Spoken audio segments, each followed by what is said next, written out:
Hello, എല്ലാവർക്കും അമ്മമാരുടെ ലോകത്തേക്ക് സ്വാഗതം. അപ്പോൾ ഇതാ ഞങ്ങൾ നാട്ടിലെത്തിയിട്ടോ. അപ്പോൾ നാട്ടിലേക്ക് പോകുന്ന വഴിയിലെ കാഴ്ചകളൊക്കെയാണ് നിങ്ങൾ കണ്ടുകൊണ്ടിരിക്കുന്നത്. അപ്പോൾ ആ കുറച്ച് വിശേഷങ്ങളും അതോടൊപ്പം തന്നെ ചെറിയ കുട്ടികളുമായിട്ട് ഈ ഒരു സമയത്ത് നമ്മൾ പോകുമ്പോൾ എന്തൊക്കെ കാര്യങ്ങളാണ് കയ്യിൽ വെക്കേണ്ടത് എന്നതിനെക്കുറിച്ചൊക്കെയുള്ള കുഞ്ഞൊരു വീഡിയോ ആണിത്. അപ്പോൾ കണ്ടിട്ട് നിങ്ങൾക്ക് ഇഷ്ടമാവുകയാണെങ്കിൽ ലൈക്കും ഷെയറും സബ്സ്ക്രൈബും ഒക്കെ ചെയ്യാം കേട്ടോ.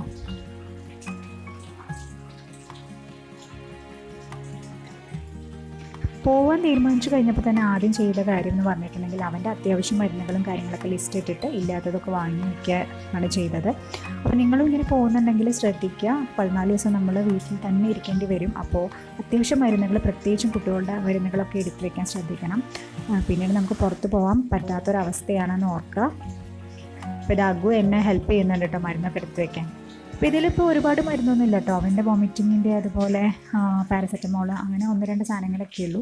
ഇത് അവൻ്റെ ഡോക്ടർ എന്നെ പലപ്പോഴായിട്ട് പ്രിസ്ക്രൈബ് ചെയ്ത് തന്ന മരുന്നുകളാണ് കേട്ടോ. അപ്പോൾ അതെല്ലാം എടുത്തു വെച്ചു. അതോടൊപ്പം തന്നെ കുറച്ച് പ്ലാസ്റ്ററും കുറച്ച് കോട്ടൺ അതുപോലെ മുറിവിൽ തേക്കുന്ന മരുന്നും ഞാൻ കയ്യിൽ കരുതുന്നുണ്ട്. അപ്പോൾ അതെല്ലാം എടുത്തു വെച്ചുകൊണ്ടിരിക്കുകയാണ്. ഇനി കുട്ടികളുള്ളവരുടെ കയ്യിൽ ഇതേപോലെ ഒരു തെർമോമീറ്റർ ഉണ്ടാവുന്നത് എന്തായാലും നല്ലതാണ്. കാരണം ഈ ഒരു സമയത്ത് പ്രത്യേകിച്ചും ഇതാകുമ്പോൾ നമുക്ക് എല്ലാ മെഡിക്കൽ ഷോപ്പുകളിൽ നിന്ന് ഈ ഒരു തെർമോമീറ്റർ വാങ്ങിക്കാൻ കിട്ടും. വലിയ റേറ്റ് ഒന്നുമില്ല, ഉപയോഗിക്കാനും വളരെ എളുപ്പമാണ്. അപ്പോൾ ഈ ഒരു സംഭവം കയ്യിലുണ്ടാവുന്നത് എന്തുകൊണ്ടും നല്ലതാണ്. അപ്പോൾ ഞാൻ കഴിഞ്ഞ വർഷം അവനൊരു പനി ഉണ്ടായി. അപ്പോൾ ആ സമയത്ത് വാങ്ങിച്ചു വെച്ചതാണ് കേട്ടോ. അപ്പോൾ അതിനുശേഷം എത്ര ദൂരയാത്ര ഉണ്ടെങ്കിലും എൻ്റെ കയ്യിൽ ഈ ഒരു തെർമോമീറ്റർ എപ്പോഴും ഉണ്ടാവുമേ. പിന്നെ ഇതാ മരുന്നൊക്കെ ഒരുവിധം റെഡിയായി. ഇത്രയും മരുന്നുകളുള്ളത് അതൊക്കെ ഒരു ബോക്സിലേക്ക് മാറ്റണം.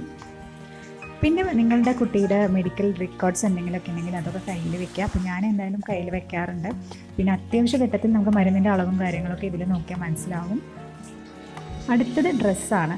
ഡ്രസ്സ് ഞാനൊരു 2 ദിവസം മുമ്പ് തന്നെ അവൻ്റെ അത്യാവശ്യം മാസ്കുകളും ഡ്രസ്സുകളും എല്ലാം തന്നെ അവൻ്റെ ഷെൽഫിൽ തന്നെ ഒതുക്കി വെച്ചിരുന്നു. അപ്പോൾ ഇനി പോകാൻ നേരത്ത് നമുക്ക് അത് നേരെ എടുത്ത് പെട്ടിയിലേക്ക് ഇട്ടാൽ മതി. അവൻ്റെ കർച്ചീഫ്, കുറച്ച് ക്യാപ്പുകൾ, ഡ്രസ്സുകൾ എല്ലാം സെറ്റായി കഴിഞ്ഞു. അപ്പോൾ ഇനി പാക്കിംഗ് സമയത്ത് എടുത്ത് വെക്കേണ്ട പണി മാത്രമേ ഉള്ളൂ. ഇനി നമ്മുടെ കയ്യിൽ വെക്കുന്ന ബാഗിൽ തന്നെ ഇതേപോലൊരു പൗച്ച് ഉണ്ടെങ്കിൽ അങ്ങനെ അതിൽ ഒരു സാനിറ്റൈസർ, അതുപോലെ ഹാൻഡ് വാഷ്, ടിഷ്യൂസ്, അങ്ങനത്തെ അത്യാവശ്യമായിട്ട് ഈ ഒരു സമയത്ത് വേണ്ട കാര്യങ്ങളെല്ലാം റെഡിയാക്കി വെക്കുക. അപ്പോൾ പിന്നെ അത്യാവശ്യത്തിന് തിരഞ്ഞാൽ കാണാതിരിക്കരുത്. അപ്പോൾ അതുകൊണ്ട് ആ ഒരു പൗച്ച് എപ്പോഴും കയ്യിൽ തന്നെ വെക്കുക. ഇനി അതുപോലെ നമ്മൾ ഉപയോഗിക്കുന്ന മാസ്ക് അല്ലാതെ എക്സ്ട്രാ ഒരു 2-3 മാസ്കും കുറച്ച് കർച്ചീഫുകൾ അതുപോലെ ഡയപ്പറൊക്കെ യൂസ് ചെയ്യുന്നുണ്ടെങ്കിൽ അത് അങ്ങനെയുള്ള അത്യാവശ്യ സാധനങ്ങളെല്ലാം തന്നെ ഈ കയ്യിലുള്ള ബാഗിൽ തന്നെ വെക്കാൻ ശ്രദ്ധിക്കുക. കാരണം ഈ ഒരു സമയത്ത് നമ്മൾ ഒന്നിൽ കൂടുതൽ ബാഗുകളൊക്കെ എടുത്ത് ഉപയോഗിക്കുന്നത് അത്ര നല്ലതല്ല. അതുകൊണ്ട് കയ്യിൽ ഒരു വലിയ ബാഗ് കരുതുക. അതിൽ തന്നെ എല്ലാ അത്യാവശ്യ സാധനങ്ങളും എടുത്ത് വെക്കാൻ നോക്കണം കേട്ടോ. ഇനി അഗുവിൻ്റെ ഒരു എക്സ്ട്രാ 2-3 ഡ്രസ്സും കൂടെ ഞാൻ കയ്യിൽ വെക്കുന്നുണ്ട്. അതോടൊപ്പം തന്നെ എൻ്റെ ഒരു ഡ്രസ്സും കൂടി വെക്കുകയാണ്. കാരണം എന്തെങ്കിലും വോമിറ്റിംഗ് ഒക്കെ ഉണ്ടെങ്കിലോ എന്ന് വെച്ചിട്ടാണ്. അപ്പോൾ ബാഗ് ഒരുവിധം റെഡി ആയി കഴിഞ്ഞു. ഇനി ഇതിൽ അവൻ്റെ ഫുഡും കൂടി എടുത്ത് വെക്കണം. അപ്പോൾ സ്നാക്സും അങ്ങനെ എല്ലാ ഭക്ഷണ സാധനങ്ങളും നിങ്ങൾ വീട്ടിൽ നിന്ന് തന്നെ കൊണ്ടുപോവുക. ഇതൊരിക്കലും പുറത്തുനിന്ന് വാങ്ങരുത്. അപ്പോൾ ഇത് അഗുവിൻ്റെ പെട്ടി ഒരുവിധം റെഡി ആയിട്ടോ. ഇനിയിപ്പോൾ 14 ദിവസം ക്വാറൻറ്റൈനിൽ ഇരുത്തുക എന്ന് പറഞ്ഞാൽ വലിയൊരു യജ്ഞമാണ്. അതുകൊണ്ട് തന്നെ അവൻ്റെ കുറച്ച് ബുക്സും കാര്യങ്ങളും സ്ലൈറ്റും കുറേ കളർ ബുക്കുകളും അതുപോലെ കളർ പെൻസിൽ അങ്ങനെയുള്ളതൊക്കെ പൗച്ചും എല്ലാം എടുത്ത് വെച്ചു. അതുപോലെ കുട്ടികൾക്ക് ഇഷ്ടമുള്ള ഏതെങ്കിലും ടോയ്സും കൂടെ നിങ്ങൾ കയ്യിൽ കരുതുക, അവരെയൊന്ന് പിടിച്ചിരുത്താൻ വേണ്ടിയിട്ട്. പിറ്റേ ദിവസം എന്താ ഞങ്ങൾ യാത്ര തുടരുകയാണ്. അഗു മാസ്കൊക്കെ ഇട്ട് ഭയങ്കര സീരിയസ് ആയി കാഴ്ചക്കൊണ്ടിരിക്കുകയാണ്. അപ്പം ഞങ്ങളിത് അങ്ങനെ പോയിക്കൊണ്ടിരിക്കുകയാണ്. ഇപ്പോൾ ഞങ്ങൾ ബോർഡർ എത്തി. ഇത് മുത്തങ്ങ ഫോറസ്റ്റാണ് കേട്ടോ ഈ കാണുന്നത്. അപ്പോൾ ഞങ്ങൾ കാറിലിരിക്കുകയാണ്. കുട്ടരൻ ഭാവം പുറത്ത് പോയി അതിൻ്റെ പേപ്പറും കാര്യങ്ങളൊക്കെ ശരിയാക്കിക്കൊണ്ടിരിക്കുകയാണ്.